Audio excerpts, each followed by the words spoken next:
Hello, everyone, and welcome into another edition of Groomer's Take. We got a lot of takes today. We have to start off with the MLB announcement of who is getting into the Hall of Fame and who is not. And David Ortiz, on his first ever attempt, is into the Hall of Fame.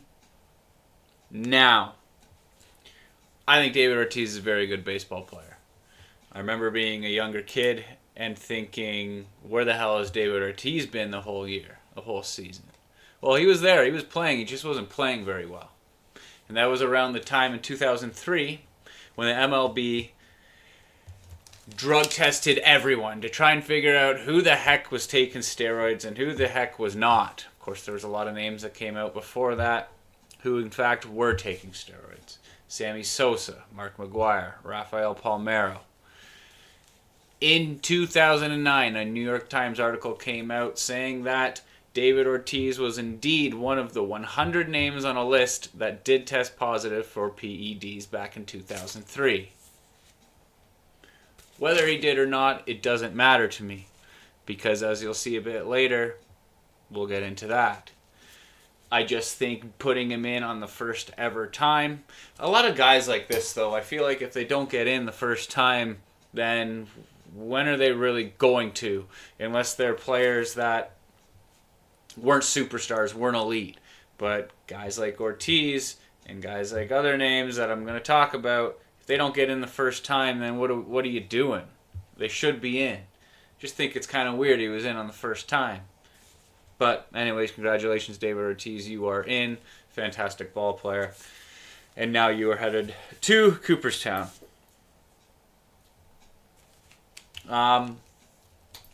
I really don't even know how far I want to even get with this. It just upsets me. The bigger story is that Barry Bonds and Roger Clements are not getting into the Hall of Fame. When you think about the history of baseball, I'm going to think about the players that were awesome in the game, that dominated the game, whether it be pitching, batting, fielding, whatever it may be. I'm not going to remember the scandal that was, especially in a sport where a lot of players were taking steroids at a certain time, whether they came out and admitted it or they did not. Should it be a factor of getting into the Hall of Fame? I think because of the percentage of players that probably did take them, it shouldn't. We're looking at guys who maybe are playing single A ball and they take steroids to get to double A or triple A ball. Or there's guys in triple A who just can't make that jump. A guy who's throwing low 80s like I did. If I could ever take him and be throwing 90 miles an hour and maybe getting paid hundreds of thousands of dollars a year to millions of dollars a year for 5, 6, 7, 8 years, and then it comes out, hey, this guy did steroids. Thanks for my money. I don't know. There's players who weren't even good and took steroids and then still weren't good. Maybe they got a bit better. Barry Bonds, Roger Clements were fantastic ball players before they ever had to do anything. I don't know. I'm back and forth.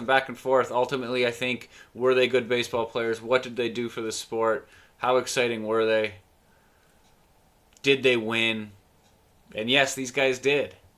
And a Roger Clements quote said, guys, I put this in my rearview mirror a long time ago. And he did with very awesome sportsman-like, whatever the heck you want to call it.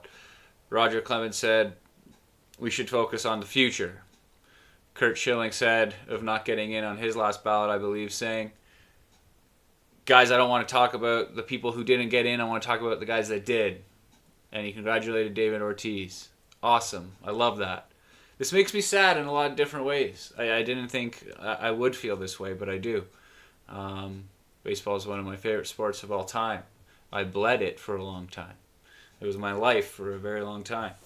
So, these guys not getting in, I don't know. Not sure how I feel about it. Sammy Sosa, another name. He was a big, big deal. I'll always remember that race with Mark McGwire forever and ever. And turns out he took steroids. I don't know. It's weird. It doesn't ruin the happiness that baseball brought me.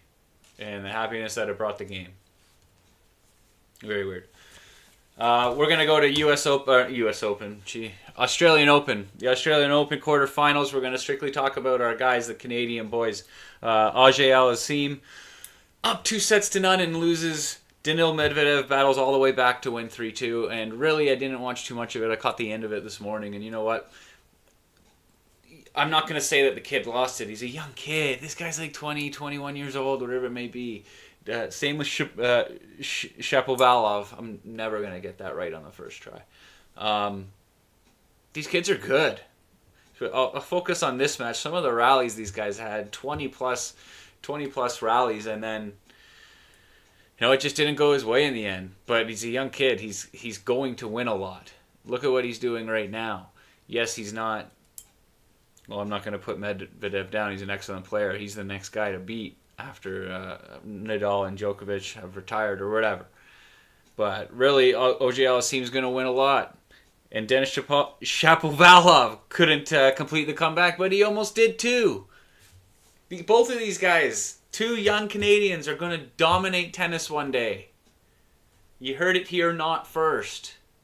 I'm shaking the table again. It's going to happen. And I can't wait. Because just watching the highlights of both of these matches, I tried to stay awake for the Nadal match. I couldn't really do it. They're good. They're going to compete. Look how long it took Djokovic to climb the mountain and get over top of guys like Federer and Nadal. These two young guys are going to do it. It's going to be a lot of fun. Denis Shapovalov was not happy with Nadal's pace between points, saying he was taking his time and not keeping the pace going. Telling the chair umpire, after the umpire did not agree with him, that he is corrupt and everyone here is corrupt. Maybe it's because Nadal's name and whatever. But really, you're 21, 22, whatever. You're in your early 20s. Nadal is older. He was a young kid at a time before. And what Nadal said, when you become my age, I guess you're going to maybe look back on this, whatever he said. But that's exactly it. You're a young kid. When you come to be a veteran, older, maybe in the last stretch of your career, you're going to do what you have to do to make sure you can battle during every point. If that's taking a few bit longer break, taking your time, then do it. And kind of grow up a little bit. Groomer's take. Anyways, the semis are set now. I hope Nadal wins. He looked really good. And, I'd love to see him win another one. Make Joker make Joker earn it a bit more to get the most ever, whatever it is. All right, let's go into 1, 2, 3, 4, 5 great points by Groomer, 5 great takes by Groomer. Aaron Dell, goaltender for Buffalo Sabres, has been suspended 3 games for interference on the Ottawa Senators' Drake Batherson. Now, this was an interference. Dell goes out of the net to play the puck. Batherson comes in, isn't making contact, just wants to go around, and Dell hits him, crushes him, sticks his arm out, goes flying to the boards, wherever he did. He's got like a high ankle sprain. He's going to be out weeks. He's out of the All-Star game now. Brady Tkachuk's going to take his place. But this is a young kid. This is a young core. This is a young future stud for the Ottawa Senators who's having a fantastic year. And you're a goalie that is struggling to stay in the NHL, so that's why you play at the Buffalo Sabres now. And the only chance you usually get to play is because of COVID and guys sitting out. And you're sticking your arm out and doing that to someone who's a lot more relevant than you. And he only got suspended 3 games. I got into the Twitter world and I said, well, it should be 6 games because he's a backup goaltender or a starter. It doesn't really matter. He's not playing enough to be only 3 games. If you're a starting stud goaltender, then 3 games, sure. But you're not. So 6 games would have been the minimum for me. And if COVID wasn't around and you needed goalies at the ready just in case of whatever protocol, then maybe I can agree with the 6. But it could even be more. It should have been more. I would have given him more. I think this is just a really stupid play. And no matter what his reasoning was, and you hurt a young guy, a young kid who's trying to make a wicked name for himself, and he's on the way to doing that, and now he's going to be out multiple weeks. That's a miss by the NHL, an absolute miss. Report, Capitals looking into acquiring Marc-Andre Fleury. That's very interesting to me. I mean, you talk about a 1-2 punch. If you have Samsonov and Marc-Andre Fleury as your goaltenders, then that makes me think, what will Washington do with Vitek Vanacek, their other goalie? Would he go back to Chicago? That'd be lovely for Chicago. Or could they maybe ship him to a team like Edmonton, who we all know is looking for goalies? But Fleury, if Washington makes that room, like, Fleury's just a complimentary guy. He can be, and I believe he can still start a chunk of games. But really, this is nice. And I don't think Chicago's going to be battling for a playoff spot. So Fleury on the way out. It would help the growth of the Chicago Blackhawks. Philadelphia Flyers general manager Chuck Fletcher says everything is on the table ahead of the trade deadline. They're on a 13-game losing streak. Now, Philly's a team that I've watched a bit more over the few years. I'd say 3-4 years ago was when I said, okay, this is the year I think they should be making a step. They didn't. Now that they had got Carter Hart and they added a few names like Ristolainen and Atkinson, Yandel, congratulations on the streak thing. I thought they were going to make that step, and it's just not working out for them. So with every name on the table, the only one I would really want to talk about is Claude Giroux. Claude Giroux, 34 years old, been there, all-star, retired number, all that for the Flyers. And Fletcher said it's going to be on Claude Giroux. He's going to tell them whether or not he wants to be moved. He is an unrestricted free agent at the end of the year. With the way Philadelphia is trending, I don't think they would be re-signing him. For next year, they would let him go at 34 years old. You're going to be signing smaller deals here now. And I don't like chasing a cup, but it's kind of what it is, because it's a guy who deserves one. And I'd be surprised if Claude Giroux said, no, I'm going to stay. I believe this is probably time. It'll be good for both sides. And if Giroux goes to the Avalanche, like has been rumored, then that is just, man, that's scary. Okay, Pittsburgh Penguins re-signed Jeff Carter to a 2-year deal worth just over $3 million. Jeff Carter is 37 years old, and you know what? When they got him, I just thought, okay, complimentary for the rest of this year or whatever, the end of his contract. But he's proving that he can still get it done. He's a very good asset for a Pittsburgh Penguins team that is very good, and I didn't see him being this good. And now that they're getting fully healthy, Carter is just another great guy to have on that wing or in center or whatever the hell they do with him. I think he was second line center. But Jeff Carter's still getting it done. Congratulations being back.